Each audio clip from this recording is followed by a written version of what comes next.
empezamos nuestra primera transmisión de Academy Hobbies. Hoy tenemos de invitado Colmillo, nuestro entrevistado, y vamos a saber mucho acerca de su vida dentro del mundo de los juegos de rol. Entonces, pues, Colmillo, por favor, preséntate a nuestro público. ¿Qué tal? ¿Cómo están, televidentes? Mi nombre es Colmillo, así me voy a presentar ante ustedes y pretendo darles un poco de la información de lo que pues tengo para ofrecer para este canal. En este caso estamos hablando de Academy of Hobbies, así que yo creo que vamos a centrarnos un poco en lo que es los juegos de rol.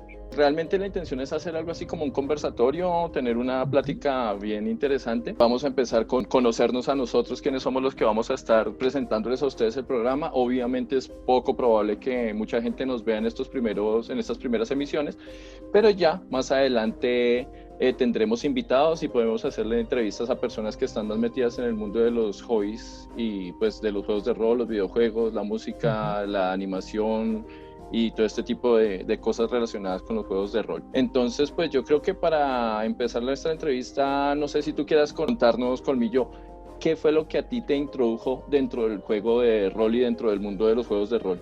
Pues de hecho fue una entrada muy como dinámica y fugaz, porque me acuerdo que yo tenía por ahí la edad de 9 años y un familiar llegó a la casa con un set completo del juego conocidísimo de Dungeons and Dragons, creo que era segunda o tercera edición, y desde entonces me pareció como algo interesante que me causaba cierta curiosidad y decidí meterme un poco y entonces ahí hablamos un poco de lo que son los personajes, de cómo es tomar el papel del personaje que uno está interpretando, de cómo meterse en ese cuento, de cómo proyectarlo, personalizarlo, darle nombre, darle un alineamiento, todo ese tipo de cosas y cómo a uno se le presentan situaciones para uno tratar de resolverlas desde la perspectiva del personaje y pensar fuera del personaje como un jugador y cómo uno lleva esa simbiosis al juego y cómo trata de resolver estos problemas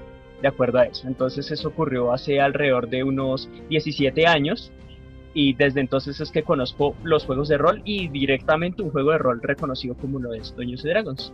Y luego de que tú tuviste tu acercamiento a lo que fue Calabozos y Dragones, ¿tú de pronto tuviste la oportunidad de jugar algún otro juego de rol o te quedaste cuánto tiempo con Calabozos y Dragones? De hecho, con Calabozos y Dragones fue muy poco tiempo porque siempre es de saberse que un máster requiere jugadores para precisamente estudiar y seguir las sesiones de juegos de rol, pero entonces yo como pues estaba en la casa y estaba en mis estudios de primaria en aquel entonces yo no tenía muchas disponibilidades de jugar rol y no era algo tan conocido en ese entonces. Entonces digamos que lo que conocí fue Dungeons and Dragons, pero no terminé jugando nada hasta dentro de unos años, cuando ya tenía la edad de 13, 14 años, que fue que encontré unos foros en internet donde jugaban rol.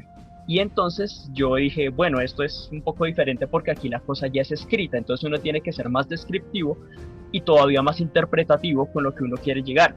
En ese juego de rol en foros no se usaban dados, entonces teníamos una especie de moderadores que eran los que comentaban un poco qué era el entorno y la acción que se estaba comentando. De hecho existían varios apartados y topics que eran los ambientes de rol existentes. Entonces en dichos ambientes uno daba una ficha que representaba el personaje de uno y ese personaje se metía dentro de ese topic, ya fuera una casa del terror, un tipo surviving, un tipo medioevo, un tipo hipertecnológico. Entonces el personaje que uno quería representar estaba ahí y mucha gente usaba muchos de sus personajes o uno solo para cada uno de esos topics.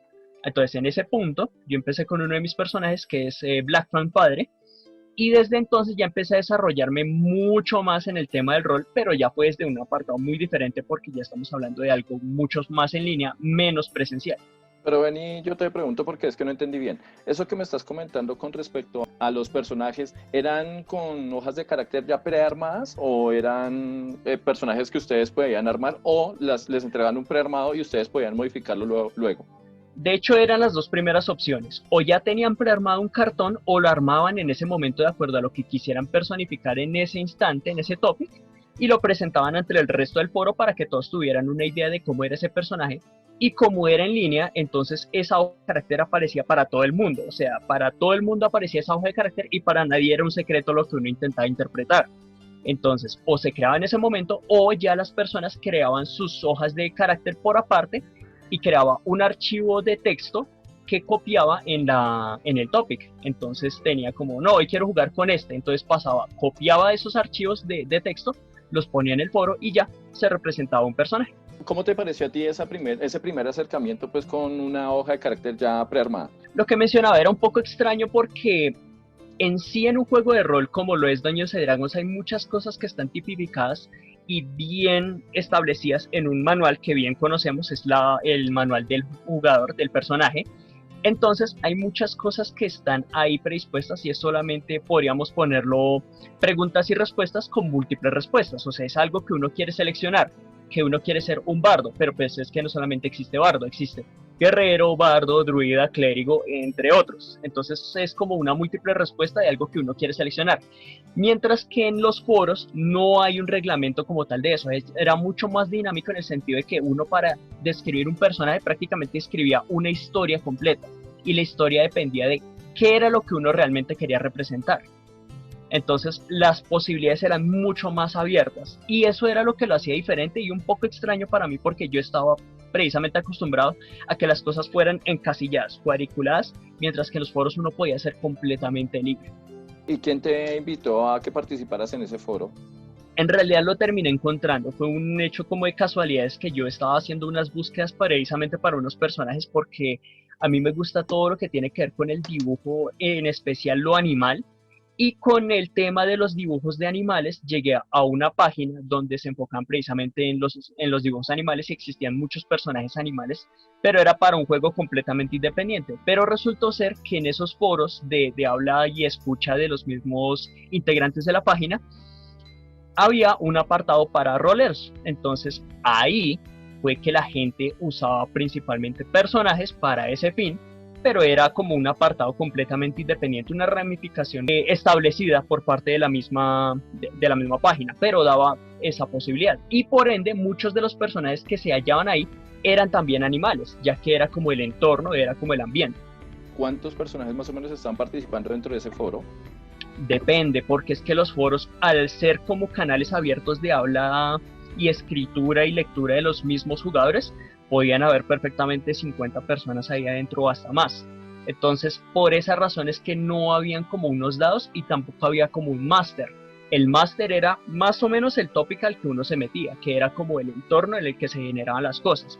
Pero entre los mismos jugadores hablaban y se correlacionaban las cosas. Eso era un poco complicado al momento de medir como ciertas participaciones entre los personajes y los órdenes, por supuesto, en los que aparece cada interacción, ya que eso funciona como una especie de chat abierto, entonces todos hablan como un grupo de chat y pues asimismo los órdenes de acción de las personas a veces se intercalan unos con otros y no tienen un orden cronológico pues fijo, como claro. Entonces hay que dar como mucha interpretación a eso, pero eso se daba porque tenían muchos participantes.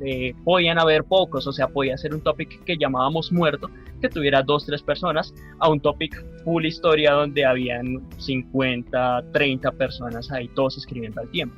De hecho, eso llenaba las páginas del foro, 1, 2, 3, 4, 5 páginas, que tanto así uno debía entrar al foro y empezar desde ahí a actuar, porque con empezar a leer todas las historias desde bien atrás hasta donde va ahorita la acción, era muchísimo trabajo. ¿Y cómo eran esas interacciones?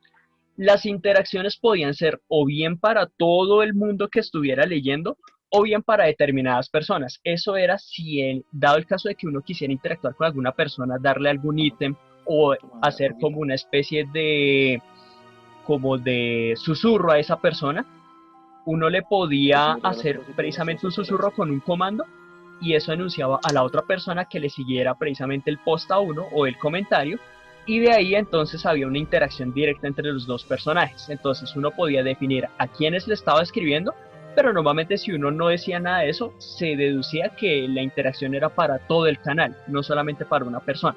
Entonces era más general o más usual encontrar que toda la gente hablaba con el resto de gente y no tanto que una persona dinamizara con otra directamente. Y quienes dinamizaban directamente con otra persona eran roles de uno y uno.